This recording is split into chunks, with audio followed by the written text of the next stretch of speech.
Welcome back to the Tara Palmeri Show. So, there's a document in the Epstein files that's just been unearthed that shows that President Trump's longtime fixer, Michael Cohen, knows more than he has been publicly willing to admit about Jeffrey Epstein. In fact, he even offered to tell the Department of Justice about it, saying he's, quote, heard Trump say things about Epstein.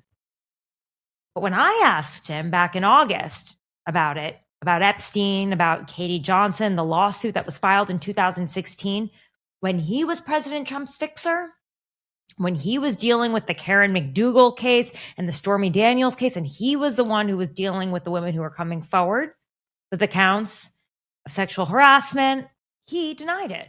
I have no knowledge of anything with Jeffrey Epstein. Zero. So somebody else handled the Jeffrey Epstein. I didn't handle it.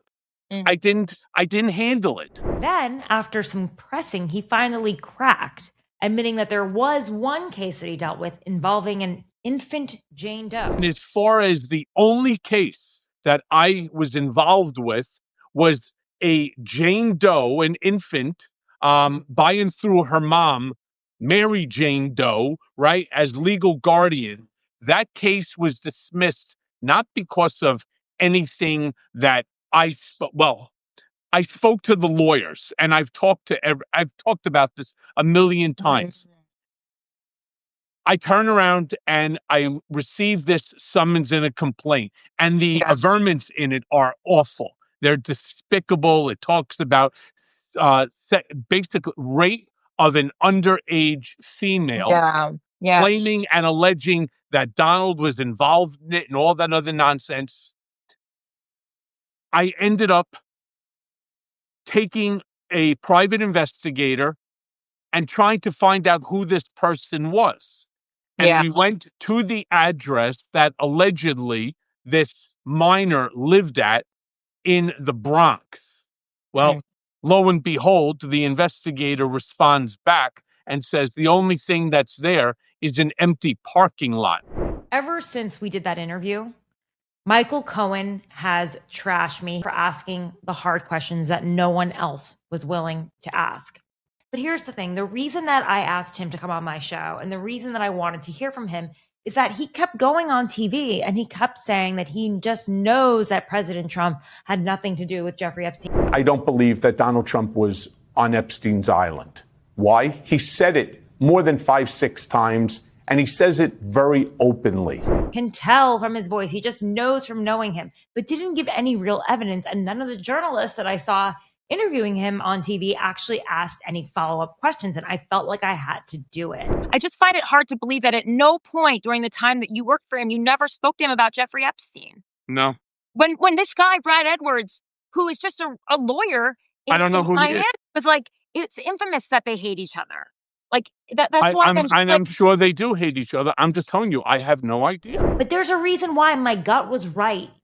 This latest file shows that he believed that his information was so valuable that they should discuss, quote, Rule 35, okay? For those who don't know what Rule 35 is, and frankly, I didn't know what it was either until I did some research, it allows the government to file a motion to reduce a sentence if a defendant provides substantial assistance in investigating or prosecuting another person. So basically, he wanted to be a witness, so a star witness to the prosecutors. He wanted to be useful in another case to lessen whatever he was dealing with in his own case. If that's what was discussed, it had to have been really substantial assistance, right? And I don't think he's come forward with anything truly substantial about what he knows about Jeffrey Epstein, right? I have no knowledge of anything with Jeffrey Epstein. So Lev Parnas, who has known Michael Cohen for a very long time, he explained the significance of this request. This is an official document that his lawyers have given to the DOJ saying that he actually has knowledge.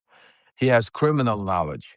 That's what this says. He has criminal knowledge about Trump saying things about Epstein. What are those things? He also lies. Somebody came up and said, Michael Wolff. Actually, Cohen said either on your interview or on one of the other interviews that the first time he even heard about this stuff was about when he interviewed Michael Wolff. Just think about that.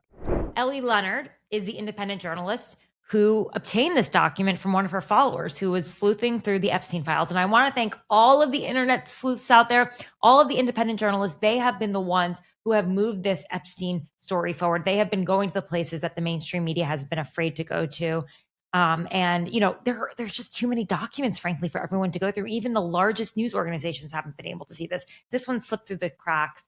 So Ellie and I spoke about this earlier and the significance of this document. I'm not coming at this with a lot of experience and skill. I'm just digging. Like, I'm just reading. I'm literally just scrolling and reading and looking for these Easter eggs. And like, all of us have the ability to do that. We all have kind of unique skills. Some people are really good at finding metadata. Some people are really good at, like, they're paralegals and they're really good at the research stuff.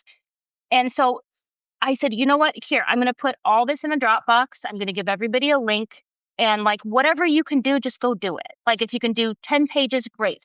And so people have started bringing me things that they find. And one of those things was the email from about Michael Cohen. And that was from one of my subscribers, and she wanted to be anonymous. And so I'm not going to say her name, but she said, is this something? I think this is something. And I said, I think that's something. And so I sent it to Zev, and then Zev sent it along to Lev, because I said that perfectly contradicts the entire conversation up to this point. I reached out to Michael Cohen earlier today to find out what information he was planning to give the Department of Justice and whether he actually had those conversations. If you read the full letter, you will see that the prosecutors were skeptical of Cohen's credibility, just like me. Here is Cohen's explanation for what this email means. It all started with Tara Palmeri when she asked me a question about the Jane Doe case that was dismissed. And I said to her, the facts. Why did your lawyers submit that letter saying, in essence, Michael knows a lot of stuff here on Trump and Epstein? No. That's not what the letter says. What the letter says is that that there's information that he can give. The information is exactly what I'm telling you about, which is the Jane Doe case. That was the information that you said you could provide on Jane Doe. Right.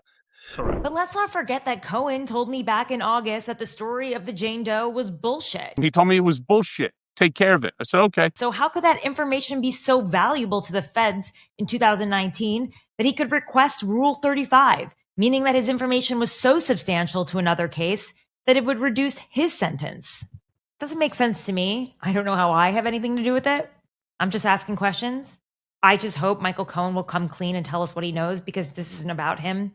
This isn't about me. This is about survivors. It's about the American people getting the truth about what happened. He was uniquely close to the president, and he claimed that he had information about Jeffrey Epstein.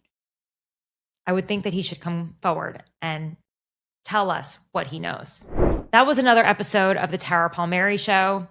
I know it was a little different this time, but I figured I wanted to break it all down for you and for you to hear about this news. And I hope that this show really reaffirmed the value of independent journalism, not just from me, asking the tough questions from Michael Cohen that weren't asked by the mainstream media, but from Ellie Leonard, who was able to pull up this document. And I hope that you'll see it valuable enough to go to tarapalmeri.com and subscribe and become a paid supporter and subscriber, because you can get all of my exclusive content like this straight to your inbox first. And I hope that we'll find out what Michael Cohen actually knows. If you like this show, of course, please rate, subscribe, follow, share it with all your friends. I want to hear what you think in the comments. I will be back again this week. And in the meantime, I want to thank my producer on this one, Dan Schiffmacher, Abby Baker, who does my social media and research, Adam Stewart on the graphics, and Dan Rosen, my manager.